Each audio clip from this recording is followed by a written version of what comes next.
విభీషణుడన్నటువంటి మంత్రి అంతఃపురం లోపలికి వెళ్ళిపోయినటువంటి దశరథ మహారాజు గారిని కలుసుకుని, మహారాజా నీతో నేను ఒక విషయం చెప్పవలసి ఉంది అన్నాడు.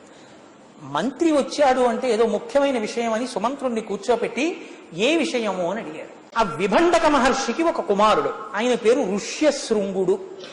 ఈ ఋష్యశృంగుడి గురించి ఒక మాట చెప్పారు మహర్షి.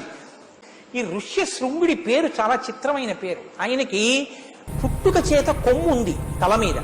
ఆ కొమ్ము ఉండడం చేత ఆయనని ఒక మృగం అంటే ఒక జింక యొక్క పిల్లవాడిగా గుర్తించారందుకని ఋష్యశృంగుడు అని పిలిచేవారు.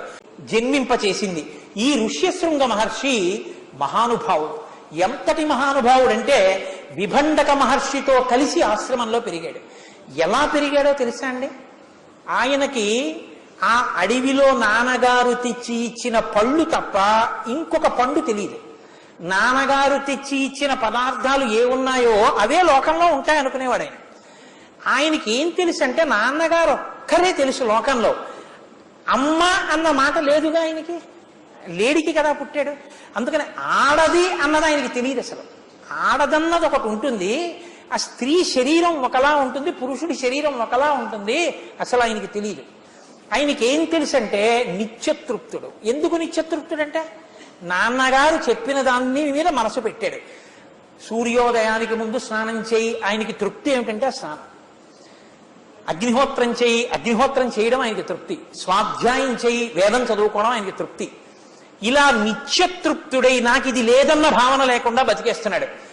ఇంత గొప్ప తపస్సు చేసేసాడేమో, అపారమైనటువంటి శక్తివంతుడైపోయాడు ఆ ఋష్యశృంగ మహర్షి. ఆయన అరణ్యంలో ఉన్నాడు.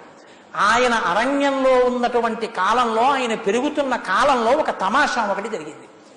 అక్కడే ఉన్న అంగరాజ్యాన్ని రోమపాదుడనే రాజు పరిపాలిస్తున్నాడు. ఆయన ఒక అధర్మం చేశాడు, దానివల్ల వర్షాలు పడ్డం మానేశాయి. ఏమిటి అధర్మం? మళ్ళీ అదొకటి వస్తుంది కదండి. ఏం అధర్మం చేశాడు? ఆయన తనకి కొడుకులు పుట్టలేదు, సంతానం కలగలేదని బ్రాహ్మణుల్ని పిలిచి యథేచ్ఛగా దానం చేస్తున్నాడు. ఒక బ్రాహ్మణుడు ధనం దానం పుచ్చుకుని ఇంటికి వెళ్ళిపోయి మళ్ళీ కొడుకుని తీసుకొచ్చి, మహారాజా ఇందాక నాకు ధనం ఇచ్చారు, వీడు నా కొడుకు నిర్ధనుడు, వీడికి ఒక గోవునివ్వండి అన్నాడు. అంటే రాజు రోమపాదుడు ఆ బ్రాహ్మణ పుత్రుణ్ణి చూసి, బ్రాహ్మణుల ఆశకి అంతులేదు, ఎన్నిచ్చినా ఇంకా తెచ్చి పిల్లల్ని వాళ్ళని అడుగుతూనే ఉంటారు అని పకపకా నవ్వాడు. మహారాజా నువ్వు దానం ఇస్తున్నావు కాబట్టి, చేస్తున్నావు కాబట్టి, నా కొడుకు నిర్ధనుడు కాబట్టి, బ్రాహ్మణుడు రాజు దగ్గర యాచించి తీసుకోవచ్చు కాబట్టి ఒక గోవుని అడిగాను నేను. ఒక గోవుని అడిగినందుకు మనసు ఖేదపడేటట్టు ఇన్ని మాటలు మాట్లాడావు.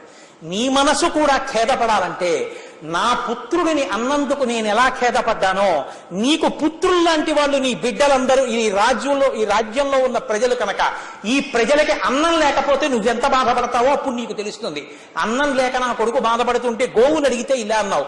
నీ బిడ్డలందరూ అంటే రాజ్యంలో ఉన్న ప్రజలందరూ అన్నం లేక ఏడిస్తే నీకు తెలుస్తుంది ఆ బాధ ఏమిటో.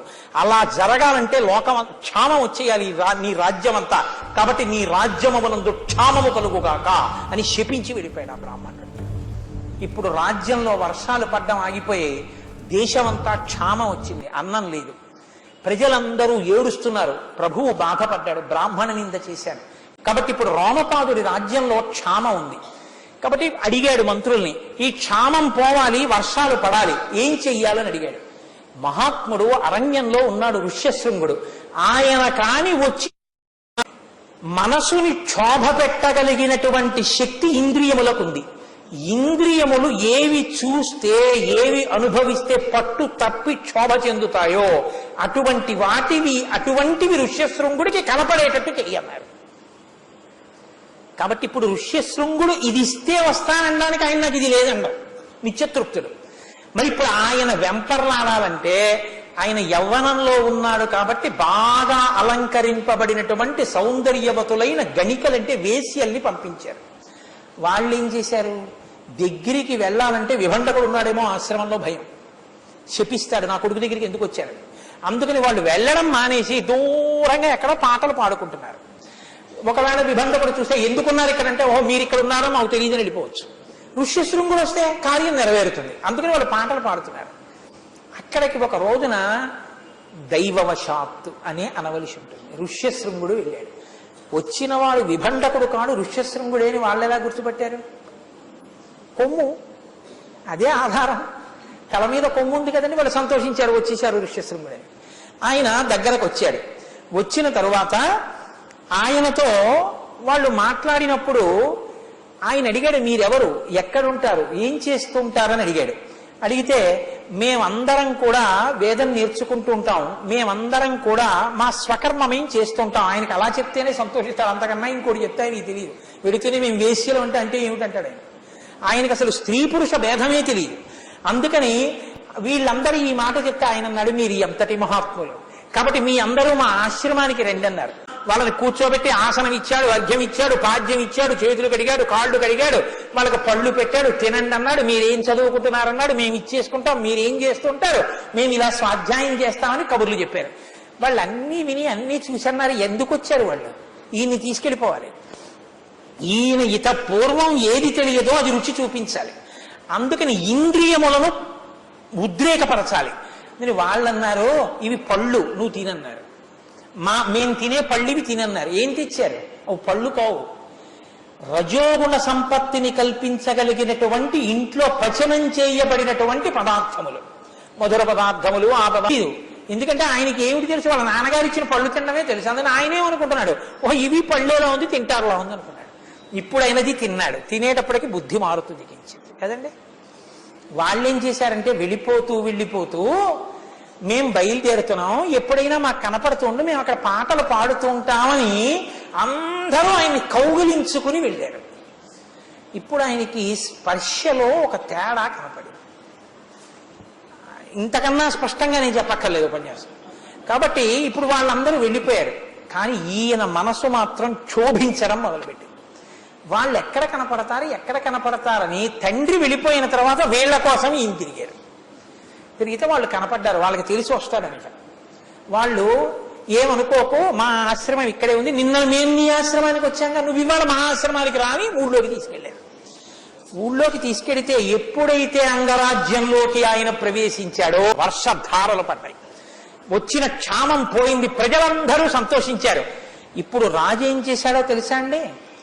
గబగబా వచ్చి సాష్టాంగ నమస్కారం చేసి అక్కడ ఉన్నటువంటి మట్టి తన తలకి తగిలేటట్టుగా నేల మీద పడి నమస్కారం చేశాడు. ఋష్యశృంగుడికి ఇచ్చి శాంతాదేవిని తన కుమార్తెని వివాహం చేశాడు. ఋష్యశృంగుడు కూడా మామగారి దగ్గరే ఉంటున్నాడు. చాలా ఆనందంగా ఉంటున్నారు. ఎవరు చెప్తున్నారు ఈ కథ? సుమంత్రుడు దశరథ మహారాజుకి అంతఃపురంలో చెప్తున్నాడు. ఆ ఋష్యశృంగుడు ఉన్నాడు, రోమపాదుడి అల్లుడు. నీకు రోమపాదుడు స్నేహితుడు. నాకు ఆనాడు బ్రహ్మమానసపుత్రుడు ఏం చెప్పాడో తెలుసా? ఆనాడు ఋషులతో చెప్పిన విషయం ఏమిటో తెలుసా? ఇక్ష్వాకు వంశంలో దశరథుడు పుడతాడు, కానీ ఆయనకి బిడ్డలు ఉండరు. బిడ్డలు లేకపోతే అశ్వమేధయాగం చేద్దాం అనుకుంటాడు. కానీ ఆ అశ్వమేధయాగం చేసి ఆయన యొక్క పాపాన్ని పోగొట్టి ఆయన పుత్రవంతుడై తండ్రి అయి స్వర్గాన్ని పొందాలంటే అపారమైనటువంటి తపశ్శక్తి కలిగిన మహాపురుషుడైన ఋష్యశృంగుడు శాంతాసహితుడై వచ్చి కూర్చోవాలి. కూర్చుంటేనే పూర్ణత్వాన్ని పొందుతుంది. ఋష్యశృంగుడు రాకపోతే మాత్రం ఎన్నున్నది పూర్తవాలి. కాబట్టి ఋష్యశృంగుడిని నువ్వు తీసుకురావాలి. తీసుకురావాలంటే రెండే మార్గాలు. నువ్వే బయలుదేరి వెళ్ళాలి, ఎవరినో పంపించక. నువ్వు వెళ్ళి నువ్వే నమస్కారం చేసి రోమపాదుడిని అడుగు. అల్లుడు పుత్రపంచకంలో ఒకడు, 5 కొడుకుల్లో అల్లుడు కూడా ఒకడు. కాబట్టి మామగారికి స్వాతంత్ర్యం ఉంటుంది. పెద్దవాడు కాబట్టి మామగారిని అడుగు. అయ్యా మీ అల్లుడిని పంపించు, నేను యజ్ఞం చేస్తానని అడుగు. నీ మీద ప్రీతితో స్నేహితుడు కాబట్టి రోమపాదుడు పంపిస్తాడు. శాంతాసహితుడై వస్తాడు. గృహస్థాశ్రమంలో ఉన్నాడు కాబట్టి భార్యతో కలిసి వస్తాడు. పార్వతీ పరమేశ్వరులు లాంటి వాళ్ళిద్దరూ చక్కగా నమస్కారం చెయ్యొచ్చు. కాబట్టి ఇద్దరిని తీసుకురా అన్నాడు. బయలుదేరాడు దశరథ మహారాజు గారు. రోమపాదుడి దగ్గరికి వెళ్ళి ఓ మాట చెప్తున్నాడు. మహానుభావ రోమపాదుడా, నీ అల్లుడు ఋష్యశృంగుడు ఉన్నాడే, మీ అమ్మాయి శాంతని నా రాజ్యానికి పంపిస్తే నేను చేసేటటువంటి యజ్ఞానికి వాళ్ళిద్దరూ వచ్చి కూర్చున్నారా, ఆధ్వర్యం వహించాడా, దేవతలు ప్రీతి చెందుతారు, యజ్ఞం పూర్తవుతుంది, నాకు కొడుకులు పుడతారు, స్వర్గలోకానికి వెళ్తాను, నీ అల్లుణ్ణి పంపవయ్యా అని అడిగాడు. అడిగితే ప్రీతి చెందాడు రోమపాదుడు. తప్పకుండా పంపిస్తానన్నాడు. దశరథ మహారాజు గారు ఋష్యశృంగుడి దగ్గరికి వెళ్ళాడు. మామగారిని అడిగి విడిచిపెట్టకూడదుగా, మహానుభావుడు కదా. ఋష్యశృంగుడి దగ్గరికి వెళ్ళి చేతులు జోడించాడు, బయలుదేరి వెళ్ళారు. అంతఃపురకాంతలు ఎదురొచ్చారు. ఆ ఋష్యశృంగుడికి శాంతకి స్వాగతం చెప్పారు. ఆ వచ్చిన శాంత దగ్గరికి అంతఃపుర స్త్రీలందరూ ఎదురొచ్చారు. అమ్మా నువ్వు వచ్చావమ్మా, నీ భర్తతో కలిసి మా కార్యం పూర్తయిపోయినట్టే. తల్లి నేను ఎంత సంతోషంగా ఉన్నామో అని ఆమెకి ఎదురొచ్చి అంతఃపురకాంతలు స్వాగతం చెప్పారు. దశరథుడు దగ్గరుండి ఋష్యశృంగుడిని తీసుకొచ్చాడు.